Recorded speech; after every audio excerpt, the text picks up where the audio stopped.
খরচ বিঘেতে আপনার 15-20 হাজার টাকা খরচ হবে। 1 বিঘা জমিতে? জি, 15-20 হাজার টাকা খরচ হবে। আপনার কত টাকা তাতে আপনি আয় করতে পারবেন এই জমি থেকে? 15-20 হাজার টাকা খরচ হলে আপনার 1 লাখ টাকা আসবে বিঘেতে।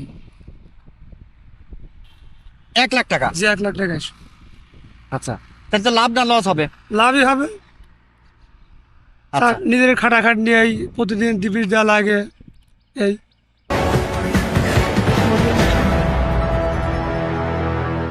আরকে নিউজের কৃষি মাঠ অনুষ্ঠান থেকে সবাইকে স্বাগত জানাচ্ছি। আমি মোহাম্মদ রফিক। প্রিয় দর্শক, আমি এই মুহূর্তে উপস্থিত আছি একটি মাঠের মধ্যে।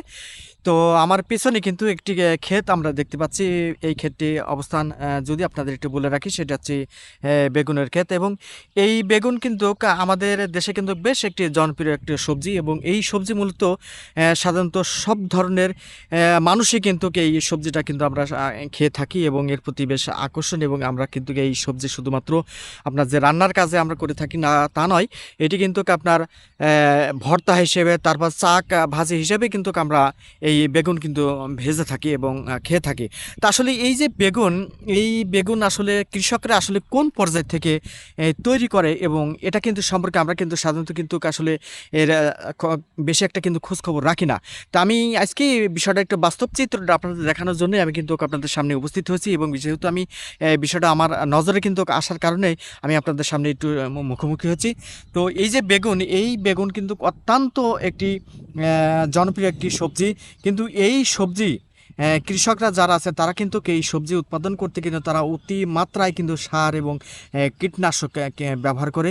তো আমি এই কীটনাশক এবং সার যে তারা যে ব্যবহার করছে এবং করে, তো সেই বিষয়টা নিয়ে একটু তুলে ধরতে চাই। তো আমি একটু পিছনে যদি আপনার একটু দেখাতে চাই, যে এই যে কৃষক কিন্তু তিনি কিন্তু অলরেডি কিন্তু এই যে স্প্রে করছে। তো আমি এই বিষয়টা নিয়ে একটু তার কাছে একটু সরাসরি একটু আপনাদের সাথে যুক্ত করতে চাই। তিনি যে এই যে এটা বেগুনের নাম একটু তার কাছে জানবো, এবং এই যে তিনি যে বেগুনের যে স্প্রেটা করছে আসলে স্প্রে সম্পর্কে একটু তার কাছে একটু জানি। একটু বাড়িতে পাশে আসবেন। দর্শক, আমার পাশেই কৃষক উপস্থিত আছেন এবং কৃষকের কাছ থেকে এবার একটু জানার জন্য চেষ্টা করি। তো ভাই, আপনি এই যে আমরা তো দেখলাম যে আপনি এই যে বেগুনিতে স্প্রে করছেন মানে, জি জি, তো এই যে এটা কি বেগুন? এটা আউশা, আউশা বেগুন। আউশ বেগুন বা আশা বেগুন? জি জি। আচ্ছা, তো এটা কি কাঁটালা বেগুন সম্ভবত মনে যে হয়? কাটা হয় না এটা। এটা কাটা হয় না? জি না, তাহলে বেগুনের নাম কি বলেন? আউশা। আউশা। জি। তা আমি একটু জানতে চাচ্ছি যে এই যে বেগুনি আপনারা, এই বেগুনের গাছটা দেখছি বেশ একটা বড় না, গাছ থেকে কি বেগুন এখনো সংগ্রহ হয়েছে নাকি? এখন একটা ধরবে, এই সাইজ হলে ধরবে। মানে এখনো তো বেগুন তোলেননি মনে হয়? জি না। তো আমার জানার আগ্রহ হলো যে আমরা বাজারে যে সমস্ত বা দোকান আমরা যে সমস্ত আপনারা যে কি বলে বেগুন আমরা দেখে থাকি, এই সেই তো বেগুন জি মানে জি জি আপনারাই তো এগুলো বাজারে বিক্রি করেন। জি জি। তো এই যে আপনারা অতি মাত্রায় আমরা শুনে থাকি যে আপনারা ওষুধ বা এই যে সার ব্যবহার করেন, আমরা জি নিজেও সরজমিনে আপনারা দেখলাম আর কি যে আপনি ওষুধ ব্যবহার করছেন। জি। তো এই ওষুধ কেন এত ব্যবহার করেন বলেন তো? এটা ওষুধ ব্যবহার না করলে বেগুন হয় না। হয় না? না, খুব পোকা হয় বেগুনি। ওষুধ দেওয়া লাগবে। দেওয়াই লাগবে? জি, দেওয়া লাগবে। আচ্ছা, 1-2 দিন পর বিষ দেওয়া লাগবে। দেওয়াই লাগবে। ওষুধ, জি তি এত এই যে বিষয়টা আমি একটু বলতে চাই যে আমরা যে এই যে তাহলে তো বিষ মুক্ত খাবার তো খেতে পাচ্ছি না, বা জি। বিষ না, যুক্ত। জি, বিষ দেওয়া লাগবে। প্রতি খাতে বিষ দেওয়া লাগবে। বেগুন দিয়ে ধানে দিয়েছেন, আপনার ঢেঁড়স, ভেন্ডি, হাবি জাবি সবই দেওয়া আছে। আলু, পেঁয়াজ, বিষ বাদে কোনো খেতে হবে না। কিন্তু আপনি কি জানেন যে এই যে অতি মাত্রায় যদি আপনারা যে যদি বিষ প্রয়োগ করা হয়, তাহলে তো সেই ফসল বা সেই সবজি কিন্তু আমরা যেটা খাই সেটা আমাদের জন্য ক্ষতিকারক, এটা আপনি কি জানেন? ক্ষতিকার জানি, জানার পরে কি করবো, দেওয়া লাগবে, না হবে না। কারণ এটা আপনি যেমন খাচ্ছেন, আপনি তো যেহেতু উৎপাদন করছেন, তো জি জি আপনি যেহেতু মাটির থেকে সরাসরি কৃষক মানুষ, আপনি প্রান্তিক মানুষ, আপনি এটা উৎপাদন করছেন এবং উৎপাদন করার পরে এটা আপনি যেমন নিজে খাবেন জি। এবং আমাদের মতন অন্য সবাই মানুষকেও কত সবাই খাবেন খাবে, আপনি, সবাই খাবে, তাই না? সবাই খাবে। এই যে আমরা যেটা খাচ্ছি আর কি, এটা তো বিষ খাওয়া মানে যুক্ত সবজি। হ্যাঁ, 10% বিষ খায় হিসাবে, 10% বিষ খায়। বিষ বাদে কোনো খেতে হয় না। খেতে হবেই না? জি না, কোনো খেতেই হবে না। ধান লাগাবেন, ধানে 15 দিন 20 দিন পরে বীজ দিতে হবে। কাটা বন্ধ 3 বা 4 বার বীজ দেওয়া লাগবে। বীজ বাদে কোনো খেতে হবে না। তার মানে এই যে বেগুন, এটা কয় মাসের ফসল এটা? এরা ধরেন লাগাইছে আপনার বৈশাখ জ্যৈষ্ঠ মাসে, হুম। আপনারা থাকবে চৈত মাস পর্যন্ত রাখলে রাখা যায়। কাতি মাস পর্যন্ত হেউজ ধরে। ভাদ্র মাসে শুরু হবে, বুঝেছেন, কার্তিক অগ্রহায়ণ পুষ, চরম ধরবে। আপনি কতটুকু জমিতে এটা বেগুনটা আপনি রোপণ করেছেন বা লাগিয়েছেন? এটা আমার 5-6 কাঠা হবে। 5-6 কাঠা। জি তো 5-6 কাঠা যেহেতু আপনি জমিতে এই যে বেগুন আমরা দেখছি আর কি রোপণ করেছেন, এবং একই জাতের বেগুন তো। জি একই জাতি। এখন প্রশ্ন হলো যে এই বেগুন আপনার উৎপাদন থেকে অর্থাৎ শুরু থেকে মানে আপনি যখন লাগিয়েছেন জি তখন মাটি আপনার যেহেতু কর্ষণ করা লেগেছে, চাষ আপনার লেগেছে। চাষ দেওয়া লেগেছে, এবং সেই থেকে আপনার এই বাগানটা যখন আপনার মানে শেষ পর্যায়ে যাবে জি কত টাকা খরচ হবে? খরচ খরচ বিঘেতে আপনার 15-20 হাজার টাকা খরচ হবে।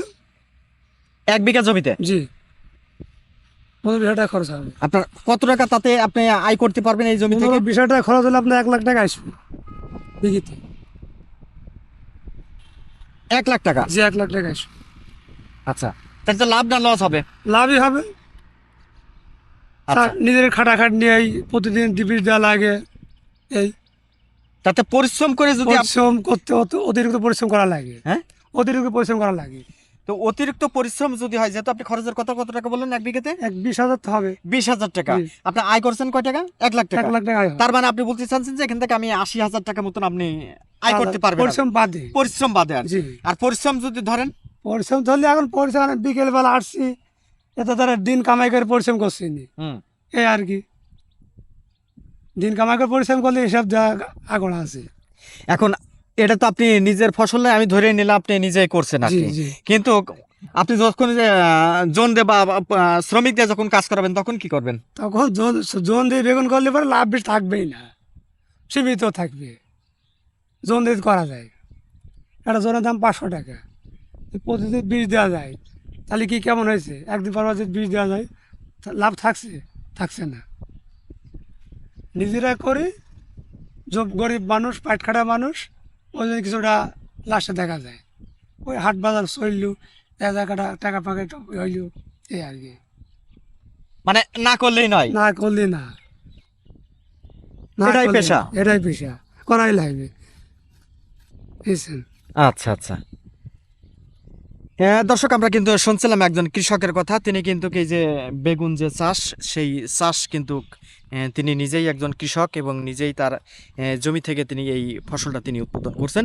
তো এখন কথা হলো যে এই যে আমার মূল কথা ছিল কিন্তু যে আমরা যে সবজিটা আমরা সাধারণত বাজার থেকে ক্রয় করে থাকি, এই সবজি যেটা আসলে আমরা বিষ যুক্ত যে খাবারটা এখন প্রতিটা মানুষের ভিতরে এখন যেটা আমরা জেনে যাই যে তরতাজা যে আমরা বেগুন বা সবজিগুলো আমরা যেটা দেখে থাকি, কিন্তু আসলে এই তরতাজা সবজি যখন এটা উৎপাদন হয় তখন একজন কৃষক কিন্তু তিনি ওর পিছনে কিন্তু যথেষ্ট পরিমাণ সময় এবং তিনি অর্থটাও ব্যয় করেন আর কি। তো সেই ক্ষেত্রে তিনি শুধুমাত্র যে ব্যয় করেন তা নয়, তিনি এই কাজটা করতে যেমন তিনি সার ওষুধ স্প্রে তো করেনই, তো এই যে করেন, এখন প্রশ্ন হলো উনি কিন্তু একটা কথা বলছেন যে আমরা যে ফসলটাই আমরা উৎপাদন করতে যাই না কেন, এখন সেই ফসল উৎপাদন করতে যাই আমরা কিন্তু সার ওষুধের কিন্তু কোনো বিকল্প নাই, এবং এই ওষুধ যদি না হয় তাহলে কিন্তু এই বেগুনের যে পোকাটা থাকে বা অন্যান্য যে আবর্জনাগুলো যেগুলো থাকে সেটা কিন্তু কখনো কিন্তু বিনষ্ট করা যায় না, কিন্তু একমাত্র রাস্তা তখন থাকে তখন এই সার এবং এই স্প্রেটা ব্যবহার করা। কিন্তু এই স্প্রে করার কারণে আমরা সরাসরি এই যে কৃষকের কাছ থেকে যে সবজিগুলো আমরা খেয়ে থাকি, বিশেষ করে এই যে বেগুনের উপরে, যেহেতু আমি শুরু থেকেই যে কথাটা বলে আসলাম যে আমরা এই যে বেগুনটা আমরা সরাসরি যেটা খাই, এই খাওয়ার পরে আমরা আসলেই এটা কিন্তু বিষযুক্ত কিন্তু আমরা খাবার খাই না, এটা একেবারেই বিষ ভাবেই আমরা এটা, যেহেতু উনি কিন্তু বলছেন যে সরাসরি এখান থেকে কিন্তু যদি পার্সেন্টেজ যদি হিসাব করে তাহলে 10% কিন্তু এটা বিষভাবে কিন্তু আমরা বিষযুক্ত থাকে এবং সেই খাবারটা কিন্তু আমরা খেয়ে থাকি। আসলে এই যে এই পরিত্রাণে কিন্তু রাস্তা কিন্তু সাধারণত কিন্তু আমি কিন্তু এই পর্যন্ত ইতিপূর্বে কিন্তু বহু কৃষকের সাথে কিন্তু কথাবার্তা বলেছি। বিশেষ করে আমার মূল কথাই ছিল যে আগে আমরা যে ফসল কিন্তু আমরা কিন্তু কৃষকরা কিন্তু যে ফসলটা উৎপাদন করতো না কেন, সেই ফসল কিন্তু উৎপাদন করতে কিন্তু তারা কিন্তু গোবরের সার কিন্তু ব্যবহার করতে, কিন্তু এখন কিন্তু সেই গোবরের সার কিন্তু ব্যবহার করে না। এখন কিন্তু এই যে কৃষকেরা কিন্তু অতি লাভের আশায় কিন্তু এই যে কীটনাশক বা এই যে স্প্রেগুলো ব্যবহার করে, এই ব্যবহার করার কারণে কিন্তু আমাদের যে আমরা যে খাবারগুলো খাই বা আমরা এই যে সবজিটা খাচ্ছি, এই সবজিটা কিন্তু আমরা সরাসরি একেবারে বিষযুক্ত খাবার খাচ্ছি, কিন্তু এর থেকে আসলে বাঁচার কিন্তু আমরা কিন্তু কখনো কিন্তু উপায় নেই। তো যার প্রেক্ষিতে কিন্তু কৃষকরা কিন্তু অসহায় ভিতর অবস্থায় কিন্তু থাকে, তারা কিন্তু এই চিন্তা করে যে সার ওষুধ বাদে যদি কোনো ফসল যদি উৎপাদন করা যায়, কিন্তু তারাও কিন্তু এই কাজটা কিন্তু করতে পারে না, যার প্রেক্ষিতে তারাও কিন্তু বড় বড় ধরনের সমস্যায় পড়তে হয়। তো দর্শক, আমি এই যে বেগুন চাষের উপরে একজন কৃষক, তিনি যে সরাসরি এই যে তার জমিতে, নিজস্ব জমিতে যে তিনি যে এই যে স্প্রেটা, ওষুধযুক্ত ওষুধ যে স্প্রেটা করছিলেন, সেটা কিন্তু আমি আপনাদের সরাসরি আমি দেখানোর জন্য চেষ্টা করলাম এত।